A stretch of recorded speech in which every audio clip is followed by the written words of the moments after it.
আসসালামু আলাইকুম update bachelor দাদুরা। ঈদ মানে আনন্দ, ঈদ মানে হাসি। ঈদের জন্য আমরা শহর থেকে গ্রামে ছুটে আসি। গোস্ত রুটির আমেজ শেষ হতে না হতেই ফুটবল নিয়ে আমরা মাঠে খেলতে নেমে পড়ি। খেলতে নেমে আলহামদুলিল্লাহ আল্লাহর রহমতের বৃষ্টি আমাদের গায়ে পড়তেছিল। সেই বৃষ্টির সাথে সাথে আমাদের খেলা আরো উত্তেজনায় ভরপুর হয়ে গেছিল, কারণ শহর থেকে ছোট্ট ভাই বড় ভাই গ্রামে আসাই আমাদের মাঠটি একদম ভরপুর হয়ে গেছিল। যে ঈদগাহে মাঠে আমরা নামাজ পড়েছিলাম সেই ঈদগাহে মাঠে আমরা খেলতেছিলাম। আমাদের নিয়ম ছিল ঈদের নামাজের আগে 15 দিন আগে আমরা ঈদগাহে মাঠে কিচ্ছু করতে পারবো না এবং কি খেলতেও পারবো না। ঈদের পর 2 দিন পরেই আমরা খেলতে নেমে পড়ি এবং কি ঈদগাহের মাঠটি পুরো কাদা হয়ে যায়। যদিও আমরা খেলাটি ভাগাভাগি করে খেলতেছিলাম, কিন্তু কে কার দিকে গোল দিচ্ছিল সেটা বোঝা বড় দায় হয়ে যাচ্ছিল। খেলার সাথে কে কোন দিকে গোল দিচ্ছিল, আউট যাচ্ছিল সেদিকে না লক্ষ্য রাখে আমরা সকলেই মন দিয়ে শুধু খেলতেছিলাম।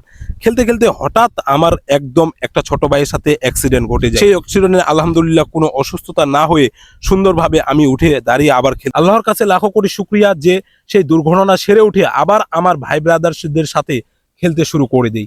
সেই খেলাতে আমরা পুরা ভরপুর আমেজে একদম আনন্দে উঠে পড়ি। কিন্তু এই ভিডিওতে আমরা এমন ভাবে খেলতেছিলাম যে আমরা ভালোভাবে ভিডিওটি করতে চাচ্ছিলাম, কিন্তু যেই ছোট্ট ভাইকে মোবাইলটি হাতে দিয়েছিলাম সে সুন্দরভাবে ভিডিওটি করতে পারছিল না। তো ঈদের পরপরই আমাদের ছোট্ট ভাই বড় ভাই সকলেই চলে যাবে তাদের আবার গন্তব্য স্থানে, কিন্তু আমাদের ভিডিওর মাধ্যমে এই আনন্দগুলো থেকে যাবে।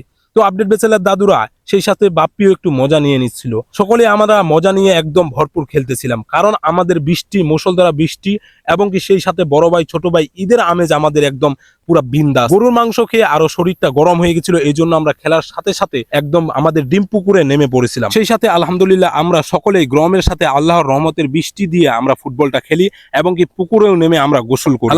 আলহামদুলিল্লাহ এই ঈদটি আমাদের সুন্দর কাটে এবং কি স্মৃতির পাতায় এই ভাই ব্রাদারদের খেলাটি বন্ধ হয়ে থাকে।